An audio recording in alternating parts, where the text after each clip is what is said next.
আৰু আজি ৰাতিপুৱাই এটা নতুন টপিকৰ ওপৰত আলোচনা কৰিবলৈ ওলাইছোঁ। টপিকটো হৈছে আম্বিলিকেল কৰ্ডৰ বিষয়ে। আম্বিলিকেল কৰ্ড কি হয়, কি ক্ষেত্ৰত ইয়াৰ দৰকাৰ হয়, সকলোখিনি মোৰ হাজবেণ্ডে মোক কৈছিলে যেতিয়া মই প্ৰেগনেণ্ট আছিলোঁ। আমি কৰ্ড ষ্ট'ৰ কৰাৰ কথা ভাবিছিলোঁ, যিহেতু আমাক বহুতে কৈছিলে যে আজিকালি এনেকৈ কৰ্ড ষ্ট'ৰ কৰিব পাৰি। আমি লাইফষ্টাইলত তেনেকৈ বহুতকেইটা কোম্পানী আছে, আমি লাইফষ্টাইলত কৰিছিলোঁ। আৰু এই বিষয়ে আপোনালোকক সকলোখিনি জনাব মোৰ হাজবেণ্ডে।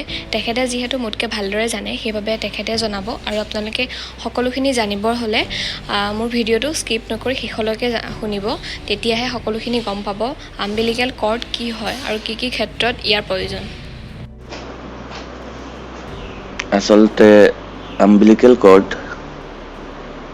আৰু ষ্টেম চেল বেংকিঙৰ বিষয়ে বহুত মানুহে আমাৰ এতিয়াও নাজানে, আৰু বহুত মানুহে হয়তো এতিয়া জানিবলৈ ধৰিছে, কিন্তু সম্পূৰ্ণভাৱে ইয়াৰ বিষয়ে নাজানে।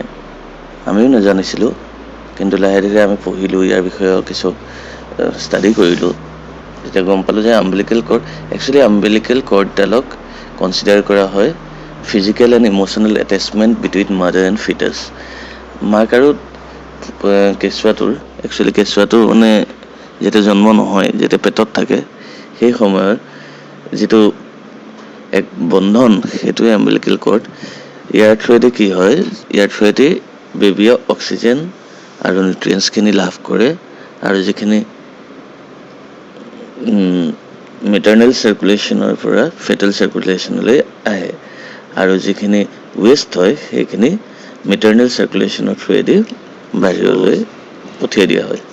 লাইফষ্টাইল আমি কিয় ল'লোঁ, একচুৱেলি ফ্ৰেণ্ডছ চাৰ্কলছ আৰু গুগল এটচেট্ৰা চবৰ পৰা আমি গম পালোঁ যে লাইফষ্টাইল ইণ্ডিয়াৰ প্ৰথম আৰু চবতকৈ ডাঙৰ এটা কোম্পানী কৰ্ডচেল, যিটো কৰ্ডচেল ষ্ট'ৰেজৰ কাৰণে। লাইফষ্টাইলত কমিউনিটি বেংকিং আছে, তাত baby, siblings, parents, maternal parents, paternal grand parents সকলোকে কভাৰ কৰা যায়। আৰু ডুৱেল ছাইট ষ্ট'ৰেজ ফেচিলিটি আছে। ইণ্ডিয়াত 2টা জেগাত তেওঁলোকৰ ষ্ট'ৰেজ ফেচিলিটিছ আছে। যদি এটা জেগাত কিবা কাৰণত চেম্পলটো ধ্বংস হয়, তেতিয়া আনটো জেগাত এভেইলেবল হ'ব। তাৰ আৰু এটা খুব ভাল কথা হ'ল যে আনলিমিটেড চেম্পল, মানে যেইবাৰ ইউজ কৰিবলগীয়া হয় সেইবাৰেই পোৱা যায়। আৰু ফাইনেন্সিয়েল এছিষ্টেঞ্চ অফ 20 lakhs, মানে প্ৰতিবাৰে ট্ৰান্সপ্লাণ্টত 20 লাখ টকাৰ ইঞ্চুৰেঞ্চ কৰা থাকে।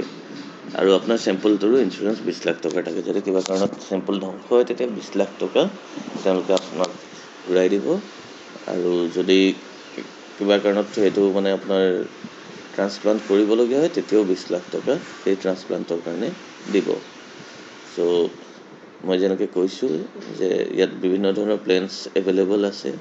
ইয়েৰলি প্লেনছ আছে, আপোনাৰ লাইফ টাইম প্লেনছ আছে। ইয়েৰলি এৰাউণ্ড 8,000 পৰে, আৰু লাইফ টাইমৰ কাৰণে কৰিলে এৰাউণ্ড 60,000 পৰে। আপুনি অকল বেবীক কভাৰ কৰিব পাৰে, পেৰেণ্টছক কভাৰ কৰিব পাৰে, সেই অনুসৰি প্ৰাইচটো বেলেগ বেলেগ হয়। ইভেন ফৰ 24 years তেনেকুৱা এটা প্লেনো আছে। চ' এতিয়া মেইন কথা হ'ল যে কিয় important to store cord blood cell, stem cell, মানে ষ্টেম চেলছখিনি কিয় ইম্পৰ্টেণ্ট হয়। ষ্টেম চেলছ ইম্পৰ্টেণ্ট হয় যে এৰাউণ্ড 90+ মানে ক্ৰিটিকেল ইলনেছ আছে, যিখিনিত আজিকালি কিয়নো জেনেটিক্সখিনি জেনেটিক্স ষ্টাডিখিনি বহুত আগবাঢ়িছে। তো এনেকুৱা ধৰণৰ কিছুমান মানে ক্ৰিটিকেল ইলনেছ আছে, যিখিনিক ষ্টেম চেল দি পেলাই সেইখিনি কিয়ৰ কৰিব পৰা যায়, বা ট্ৰিটমেণ্টখিনিৰ কাৰণে ষ্টেম চেলৰ প্ৰয়োজন হয়। তো সেই ষ্টেম চেলছখিনি ক'ত পাব, সেইটোৰ কাৰণে ষ্টেম চেলছ বেংকিংটো মানে পপুলাৰ হৈ আহিছে দিনক দিনে। ষ্টেম চেলছখিনিয়ে মানে ওৱান কাইণ্ড অফ প্ৰিকশ্যনছ, যে যদি ভৱিষ্যতে কিবা তেনেকুৱা ধৰণৰ বেমাৰ হয়, যেনে ধৰণৰ আপোনাৰ লিউকেমিয়া, আপোনাৰ ব্লাড কেঞ্চাৰ যিটো আমি কোৱা যায়, সেই তেনেকুৱা ধৰণৰ বেমাৰত ষ্টেম চেলৰ কোনো নিবিচাৰে যে বেমাৰ হওক, কিন্তু ষ্টেম চেল যদি সংগ্ৰহ কৰি থোৱা যায়, তেনেকুৱা ধৰণৰ বেমাৰত সহায় কৰে। বিভিন্ন ধৰণৰ তেনেকুৱা বেমাৰ আপোনাৰ মই কৈছোঁ 90+ এনেকুৱা ডিজিজেছ আছে যিখিনিত ষ্টেম চেলছ ইউজ হয়। তাৰ বাদেও আপোনাৰ মেটাবলিক ডিছঅৰ্ডাৰ্ছ, ইমিউন ডিছঅৰ্ডাৰ্ছ এনেকুৱা ধৰণৰ বিভিন্ন হেৰিত আপোনাৰ মানে ষ্টেম চেলৰ ইউজ হয় আজিকালি। তাৰোপৰি আৰু দিনক দিনে ধৰক বিজ্ঞান আগবাঢ়ি গৈ আছে। তো এতিয়া এজ এ পেৰেণ্টছ আমাৰ কাৰণে এইটো মানে ওৱান কাইণ্ড অফ ডিউটি মানে যে আমি সেইখিনি সংগ্ৰহ কৰি থওঁ যাতে ইন ফিউচাৰ ষ্টেম চেলৰ ইউজখিনি হয়তো আৰু ডেভেলপ হ'ব, আৰু বেবী যেতিয়া ডাঙৰ হ'ব, আমাৰ বেবী যেতিয়া ডাঙৰ হ'ব তেতিয়া হয়তো তেওঁলোকক সেইখিনি দৰকাৰ হ'ব পাৰে। চ' পাছততো বিচাৰিলে পোৱা নাযাব, সেইকাৰণে এতিয়াৰ পৰাই আমি ষ্ট'ৰ কৰিছোঁ।